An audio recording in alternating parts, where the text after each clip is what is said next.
నమస్తే, welcome to Leo news.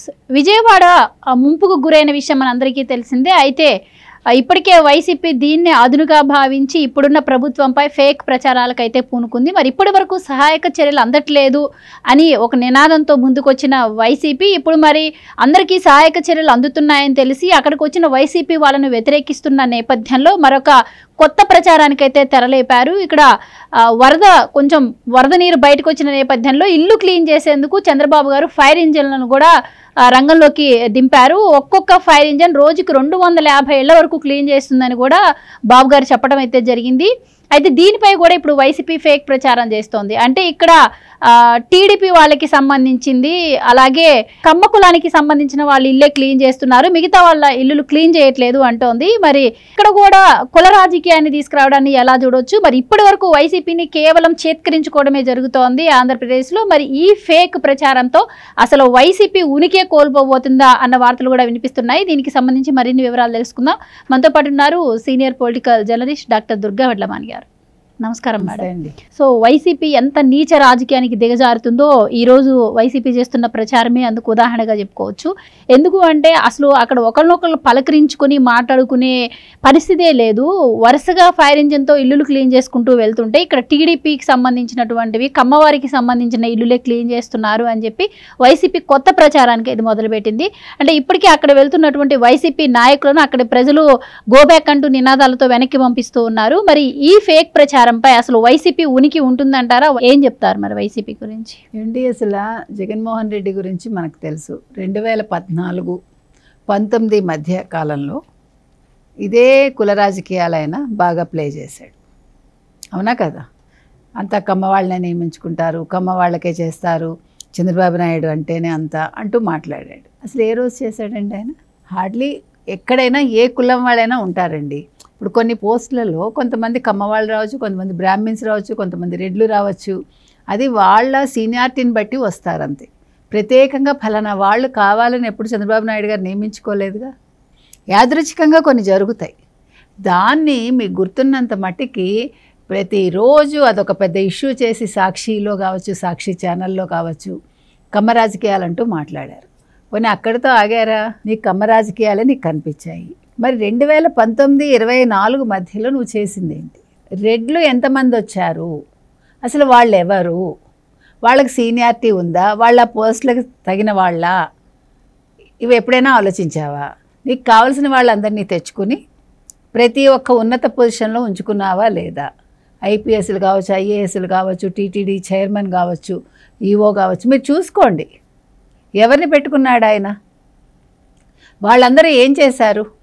CBI కావచ్చు, ప్రతి ఒక్కళ్ళు ఆయనకు కావాల్సిన వాళ్ళని తెచ్చుకుని అంతా కలిపి మొత్తం ఆంధ్రప్రదేశ్ని దోచుకుని స్కామ్ ఆంధ్రప్రదేశ్ చేసేసి దాన్ని ఈరోజు మళ్ళా నీచాతి నీచంగా, అంటే ఇంత నికృష్టులు కాకపోతే మళ్ళా ఇవాళ కుల రాజకీయాలు చేస్తారు వీళ్ళు.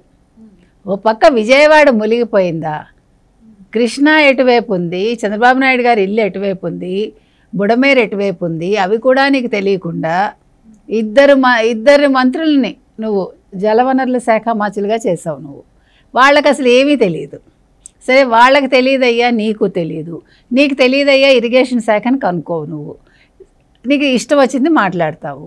ఇంత వరదలు వస్తే దీనికి కారణం చంద్రబాబు నాయుడు ఇల్లు కాపాడడం అంటావు. అంటే అసలు నువ్వు ఎంత మూర్ఖంగా, ఎంత తెలివి తక్కువగా మాట్లాడుతున్నావు.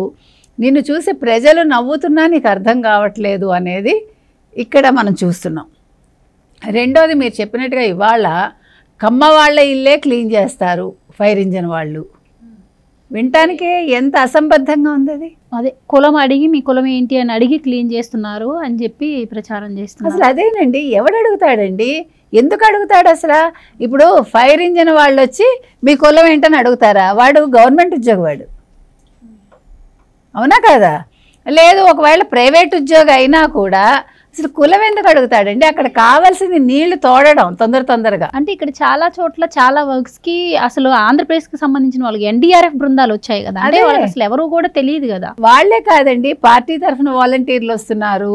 అసలు వీళ్ళు వాళ్ళు అని లేదు. ఇప్పుడు మీరు చూసారంటే, ఇందాక మనం చూసాం వీడియోస్, అధికారులను ఆయన ఆదేశించారు, మీరు ఎక్కడికైనా సరే నుక్ అండ్ కార్నర్కి మీ సహాయ సహకారాలు అందాలి, ఫుడ్ ప్యాకెట్స్ అందాలి, వాళ్ళకి మంచినీళ్ళు అందాలి, పాలు అందాలి. ఎందుకంటే ఇది మామూలు వైపరీత్యం కాదు. నెంబర్ 1. నెంబర్ 2, ఎవరు ఎంత చేసినా ఎక్కడో ఒక చోట ల్యాబ్స్ అనేది ఉంటుందండి. ఎందుకంటే ఇది ఎవరు ఏం చేయలేము దానికి. ఇప్పుడు ఎంతవరకు చేయగలుగుతారో అంతవరకు ఆయన చేయిస్తూ ఉన్నారు, చేస్తూ ఉన్నారు. అంతకు మించి చెయ్యాలి అంటే జరుగుతాయి పొరపాట్లు, ఎక్కడైనా జరుగుతాయి. ఆ పొరపాట్లను సరిదిద్దాడు ఆయన. చెప్పాడు ప్రతి చోటకి వెళ్ళాలంటే వాలంటీర్లు వాళ్ళు ట్రాక్టర్స్ వేసుకుని వెళ్ళి, మీరు చూసారో లేదో, మేము వాళ్ళంతటా వాళ్ళు వెళ్ళి ఇస్తున్నారు. ఏమన్నారు, మాకు చంద్రబాబు నాయుడు గారు ఒకటే చెప్పారు, ఎక్కడ ల్యాబ్స్ ఉండకూడదు, ప్రతి చోటకి మీరు వెళ్ళండి, సహాయం త్వరితగతిని అందించండి. అది చేస్తూ ఉంటే అక్కడ కూడా బురద. పోనీ అయ్యా, పోనీ కొన్ని చోట్లకు వెళ్ళలేదు, ఫుడ్ వెళ్ళలేదు. జగన్మోహన్ రెడ్డి ఏం చేస్తున్నాడు? బురదలో నిల్చుని మాట్లాడుతున్నాడా? బురద రాజకీయాలు చేస్తున్నాడా? నీ 175 మంది ఉన్నారు కదా మాజీలందరూ, మీరందరూ వెళ్ళి మీ నియోజకవర్గాల్లో ఎవరికైనా ₹1 ఇచ్చారా? మీరు ఎవరికైనా ఒక అన్నం పొట్లం ఇచ్చారా? నువ్వెందుకు మాట్లాడతావు? వచ్చి నువ్వు సహాయం చేశాక మాట్లాడు. నువ్వు సహాయం చేసి, ఇగో నేను ఫలానా చోట చేశానండి, ఓకే, వెల్ అండ్ గుడ్, చేసావు. నువ్వు ఒక రాజకీయ నాయకుడివి, ఒక మాజీ ముఖ్యమంత్రి, నువ్వు చెయ్యాలి. నువ్వు చెయ్యాలనే నేను ప్రజలు అప్పుడు ఎన్నుకున్నారు, ఇప్పుడు ఎమ్మెల్యేగా ఎన్నుకున్నారు. నువ్వు చేయటం మానేసి చేసే వాళ్ళ మీద బురద జల్లావు నిన్న. ఇవాళ కొత్తగా ఒక కుల రాజకీయాలు తీసుకొస్తావు. అంటే నీ కులం అడిగాక వాళ్ళు ఆ ఇల్లు క్లీన్ చేస్తున్నారా, నీళ్ళంతా తోడుతున్నారా? ఇంతకంటే అప్సైడ్ ఏదైనా ఉంటుందండి? అసలు వినటానికి అసహ్యంగా లేదు. అసలు మీరు చెప్పినట్టుగా అసలు ఎవరు వచ్చి అక్కడ చేస్తారో తెలియదు. క్లీనింగ్ అనేది ఎవరైనా చేస్తారు. ఎన్డీఆర్ఎఫ్ బృందాలు కావచ్చు, లేదు వాలంటీర్స్ కావచ్చు, లేదు ప్రభుత్వ అధికారులు కావచ్చు, లేదా ప్రభుత్వ సేవకులు కావచ్చు, ఎవరైనా చేస్తారు అక్కడ. మరి అలాంటప్పుడు వాళ్ళు వచ్చి మిమ్మల్ని ఎందుకు ప్రశ్నిస్తారు? ఇక్కడ కావాల్సిన పని అవ్వడం అని వాళ్ళు చెప్తున్నారు. పక్క మాకు ₹1 అవసరం లేదు, మేము పని చేయడానికి వచ్చామని చెప్తున్నారు వాళ్ళు. ఇప్పుడు ఈ వాలంటీర్లు అందరూ అదే చెప్పారు. జగన్మోహన్ రెడ్డి నువ్వు ఇచ్చే డబ్బు మాకు అక్కర్లేదు, వాళ్ళు క్లియర్గా చెప్పారు. మాకు మీ నుంచి ₹1 వద్దు, మేము పని చేయడానికి వచ్చాం. మాకు చంద్రబాబు నాయుడు గారు అడిగారు, మేము చేస్తున్నాం, మాకు చెప్పారు ఆయన చేయాలని. అలాగే వీళ్ళు వచ్చారు. ఇప్పుడు అప్రిషియేట్ చేయండి. మీకు అభినందించడం చేత కాకపోతే నోర్లు మూసుకోండి. పని చేస్తుంటే ఏడుస్తూ మీరు చంద్రబాబు నాయుడు మీద పడి ఏడుస్తూ మళ్ళీ ఇవేంటండి కుట్ర రాజకీయాలనాలా, కుల రాజకీయాలనాలా, ఏమనాలి వీటిని? అసలు ఒక కమ్మ వాళ్ళే ఉన్నారా?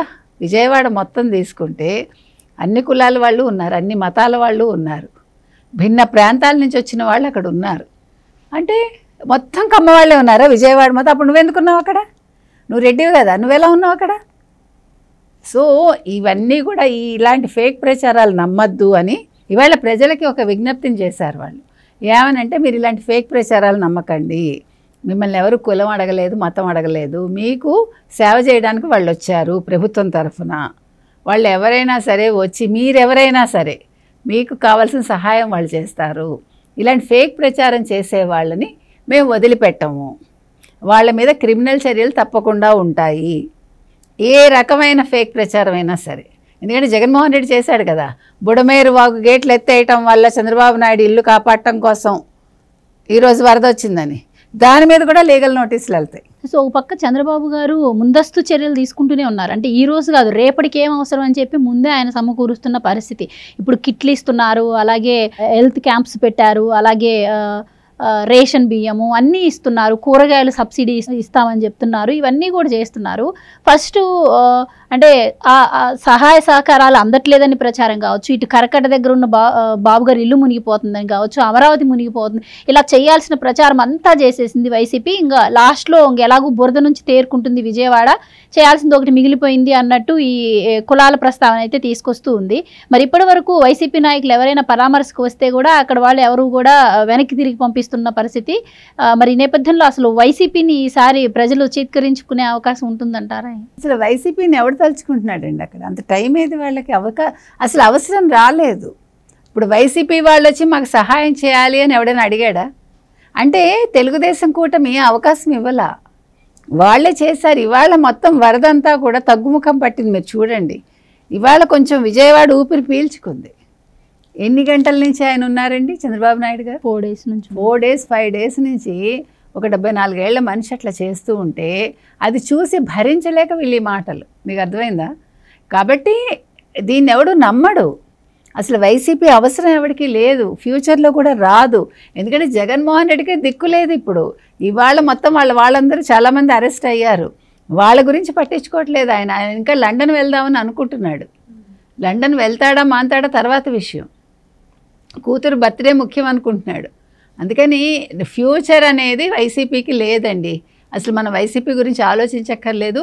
ప్రజలు ఎప్పుడో ఆలోచించడం మానేశారు. Right madam, thank you so much. Thank you.